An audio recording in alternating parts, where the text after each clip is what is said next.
I'm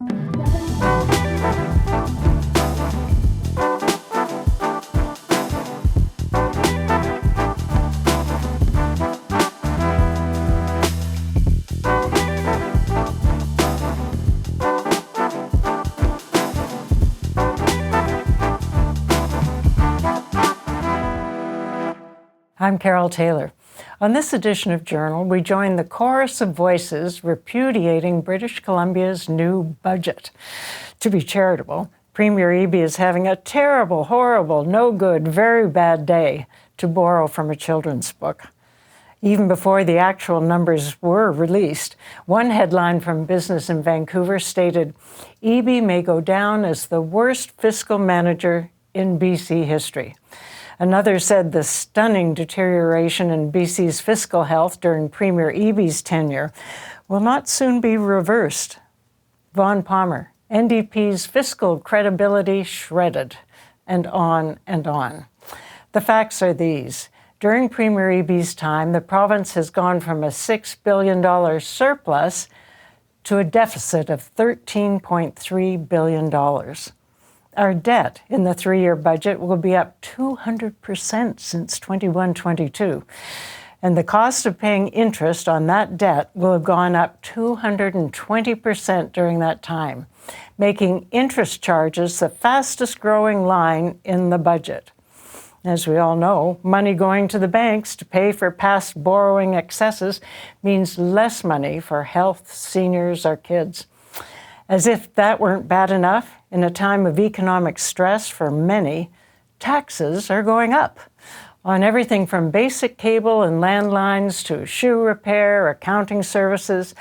Oh yes, on security costs that many small businesses have been forced to absorb because of retail crime and street disorder. As columnist Rob Shaw says, all pain, no gain. To make sense of all this is David Williams, Vice President of Policy at the Business Council of BC. Back in a moment. David Williams joins us once again to talk about the financial situation of BC. Was this budget as bad as it seems? I think the province is now in a very deep fiscal hole with very limited room for manoeuvre. We're sort of locked in with these very generous above inflation collective bargaining agreements, which is really driving the operating expenses side because labour is about 60% of operating expenses. And then you've got the very strong hiring that we've had in the province, in the public sector. And then you've also got the spiralling of the debt servicing costs. So between those two factors, the province has really got very limited room for manoeuvre. So how did this happen? Well, I think a good place to start might be to just look at the warnings that we got from the credit rating agencies last year. S&P Global and Moody's both downgraded the province's credit rating. In the case of S&P, that was the fourth consecutive downgrade we've had in 4 years. As recently as 2021, the province had a AAA credit rating because we've had a long history of balanced budgets or small surpluses or deficits over the years and low levels of indebtedness. That's all changed. The S&P said last year, they warned that the province is at a turning point with respect to the management of its finances, and they described BC's budgetary performance. They said it will be the weakest of its peers, both domestically and internationally.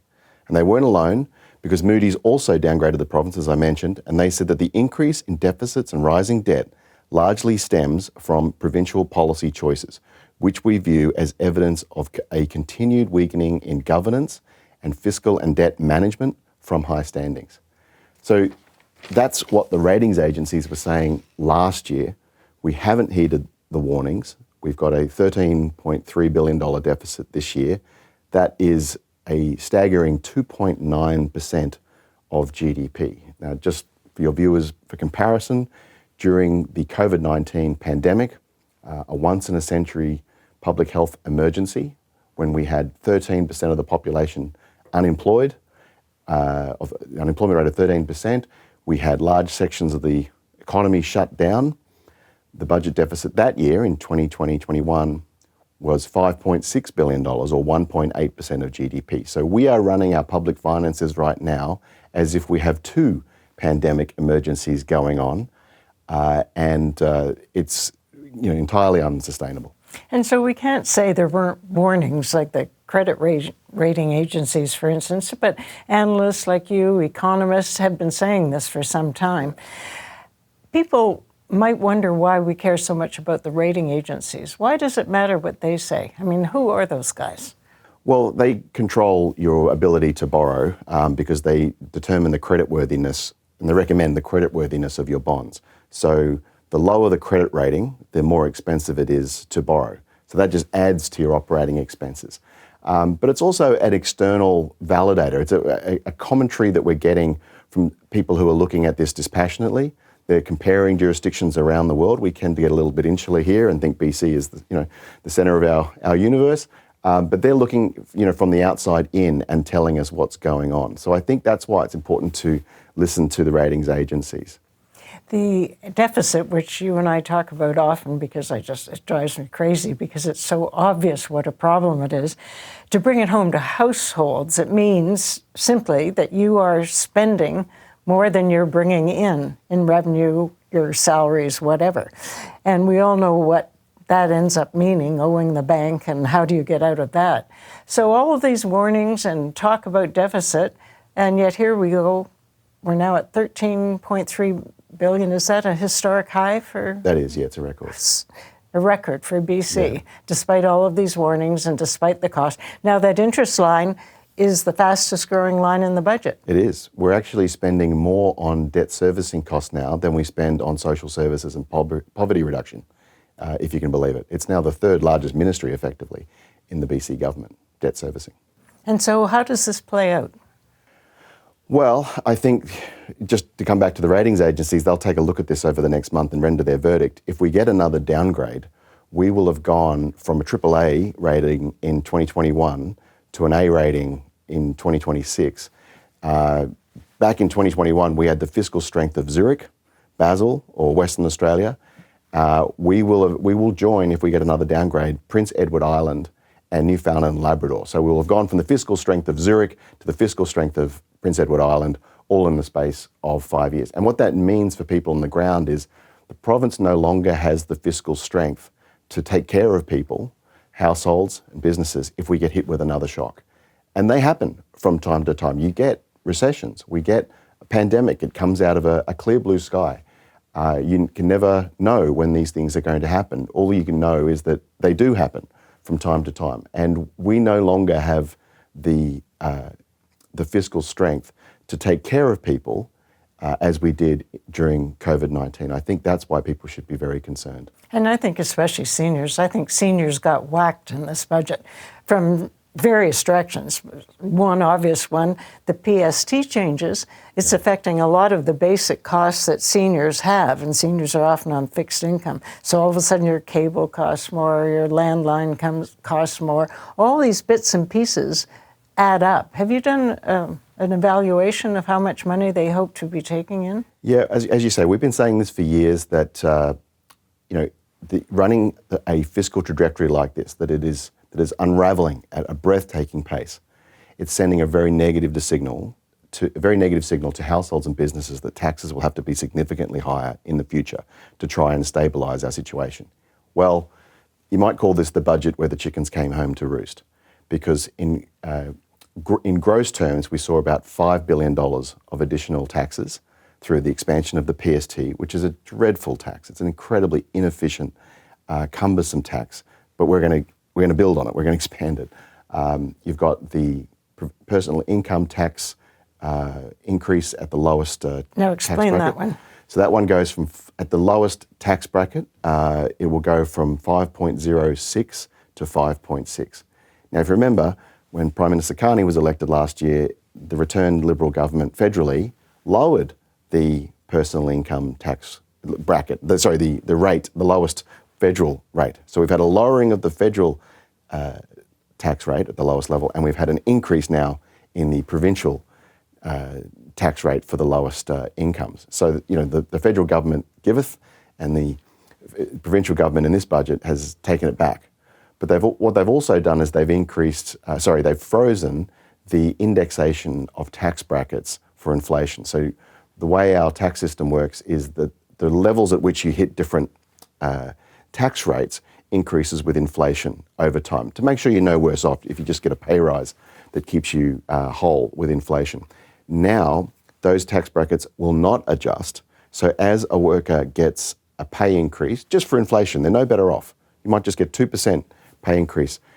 You'll now be paying more of your income at higher tax brackets, into higher tax brackets. So you'll be paying more tax over time. And it's very significant. It rises to, by my calculations, it rises to over $1 billion by the end of the measure, which is sort of 2029-30 and 2030-31. It's over $1 billion per year at that point, which is very significant. That's a huge amount of money because, of course, when you're running a deficit, you've got to say, well, are your revenues keeping pace? And they haven't been. And so therefore, to bump up their revenues, they're doing the tax hikes and a few other putting off projects and things on the spending side. Yeah, it's about $5 billion that they're getting from the tax hikes, less some reinvestments that they're doing, of increasing some rebates and so on. So it's it's about $4.3 billion. They're doing some efficiencies and staffing reductions that save about 1.5% of operating expenses, so quite small. And that's about $4.4 billion net. So, the extra taxes and the extra efficiency measures are kind of working in the same direction and about the same level. But operating expenses in this budget still rise 4.4% compared to last year.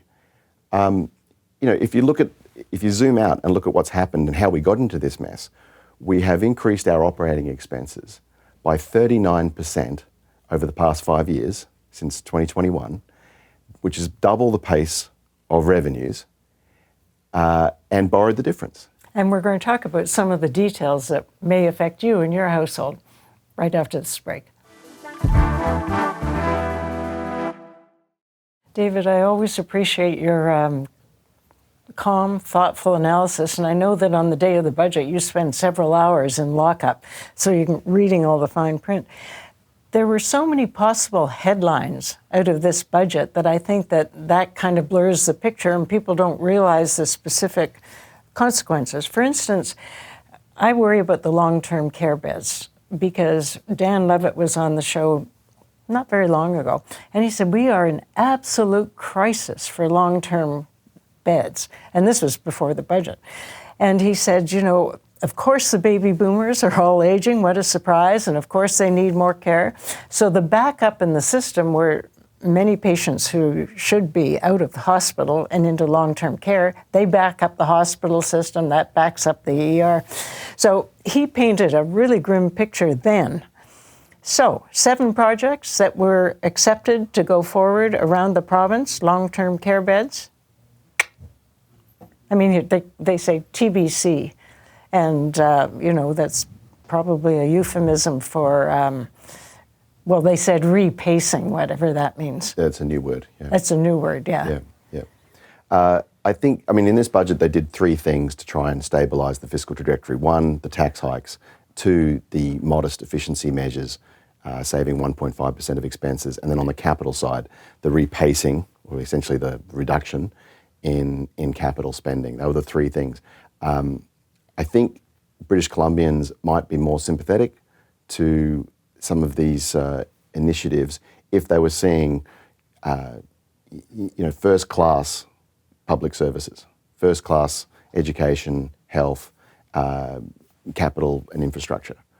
But I don't think that's really the case. I think what we've been seeing on the capital side is projects, an enormous amount of spending, about $20 billion a year of capital spending. Alberta spends $9 billion. So we're spending a lot on the capital side and borrowing to do it. But are we getting value for money? Are we getting the outcomes from trying to do all these projects simultaneously? Are they competing with each other for the labour, which drives up the cost of doing the projects?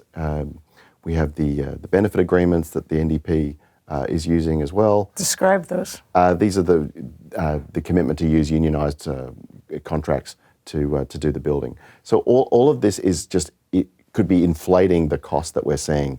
You know, just because you spend more money to build the Patello Bridge doesn't mean you get 2 bridges or the Broadway line extension. You're still only getting one piece of infrastructure. You've just spent more to do it. And, you know, don't take my word for it. I mean, as Moody's described, you know, that we've seen a continued weakening in governance and fiscal and debt management. So it's a loss of cost controls along the way. Getting a bid for a project or a contract that goes from, you know, $1 to $1.20 and sort of going, no, fine, we'll just borrow the difference, that's fine. That's kind of how we've got into this mess. But we're still on a fiscal trajectory that is unsustainable. One of the projects that I was involved with back when I was in finance was the deferred property tax. And it was designed for seniors who want to stay in their own home, but they're cash poor.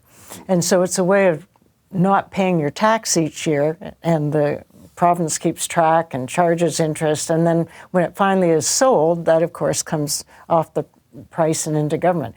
So it really enabled a lot of people who are in their 60s, 70s to stay in their location, which again is a savings for government. Yeah. They raised the interest rate on what you eventually pay from prime -2 to prime +2. So that's a 4% increase in what people will have to pay. And shifted from simple interest to compound interest as well. So you'll be paying interest on it over time that builds and builds and builds, rather than just a fixed amount of interest per quarter that doesn't grow. The interest bill itself will grow along with, you know, what you deferred. I think, you know, when you see the provincial sales tax being expanded to, which is a terrible tax, but we're going to build on it. We're going to expand it. When you see that expanded to, you know, knitting yarn and basic cable and TV, and you see these measures like you've just mentioned, we're getting a bit desperate. We are looking for pennies down the back of the couch to try and pay the bill. Because I think what has happened is that the province over the past 5 years, it's like we've been on an enormous holiday and we've racked up a tremendous credit card bill, and we've come home and realised that we don't have the revenue to pay it. This is a very deep hole that we're in. We're going to take, you know, 5 years, maybe 10 years to dig our way out of it. And we don't have the flexibility at the moment to dig our way out of it because we've just signed on to collective bargaining agreements for the next 4 years that are at 3%, which is 1% above the rate of inflation. Labour productivity in the public sector is -1% provincially in BC. So, you know, we should probably be offering 1% pay rises based on CPI and productivity. But anyway, we're paying 3%, and then we've got the debt servicing. All of this is leading to a position where you know, we may complain about this $5 billion of tax increases, but it's just the first round. There's more of this to come. I think what we're going to see with the next fiscal update in September is that the budget deficit is revised up, the spending lines are revised up again, and we're going to be told in a year's time at the next budget that we need to raise taxes a little more. And we'll have another round of this. I think we have reached the point with BC's finances where it is almost inevitable that we are going to see significant tax hikes, potentially layoffs in the public sector, potentially asset sales or privatizations. This isn't just my view, I think it's almost inevitable at this point that we're going to see those things. The current government may not want to do it, but sooner or later, either it or its successor is going to have to do it, and we're on course for that moment. And it's specious to hear the people who are arguing in favor of the government's budget, the politicians themselves. It's specious to say, oh, well, it's all because of Trump. I mean, really? Like, Trump just came in a year ago, and our building of this deficit and this hole and where did that surplus go? Where did that $6 billion surplus go? Yeah, we started racking up our operating expenses, growing at an incredible pace a few years ago, And then budget 2023, you saw us slip into deficit, and then just kept building from there. I mean, it's not just that we're running a $13.3 billion deficit, 2.9% of GDP. Like that alone might be okay in some circumstances, but it's the speed at which our finances have unraveled that is truly breathtaking and alarming. And that's the concern. This runaway train shows no sign of slowing down. And with your private discussions, do you have any sense that they see this as a crisis? I don't think so, because this budget, as I say, it only slims about 1.5% off in terms of through efficiency measures. And then you've got these extra taxes. It's kind of tinkering, but not changing the fundamental trajectory that we're on. So, David, what's the way out?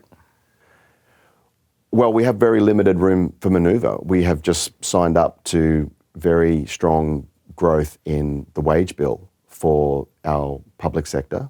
Since 2019, we've had 40% growth in public sector employment in the province and only 6% growth in private sector employment. So you've got a larger public service and then you're offering wages that are above the rate of CPI and well above the rate of labour productivity in the provincial public service. So we're kind of locked in at this point. And then we've got the debt servicing costs, which are rising, that go to 8.7 billion by the end of the forecast horizon. That's up 220% on 2021. Well, David, I always appreciate your commentary and your analysis, so please keep us informed going forward, and thank you again for dropping by. Thank you, Carole. Back in a minute. It's hard to know how we pick ourselves up from all of this bad news. Seniors' long-term care beds being indefinitely delayed. All applications to BC Housing in 2025 declined. Reduced support for thousands of kids with autism. And increased taxes from a finance minister who promised no big service cuts or tax hikes. Let me know your thoughts on YouTube. Till next time, I'm Carole Taylor.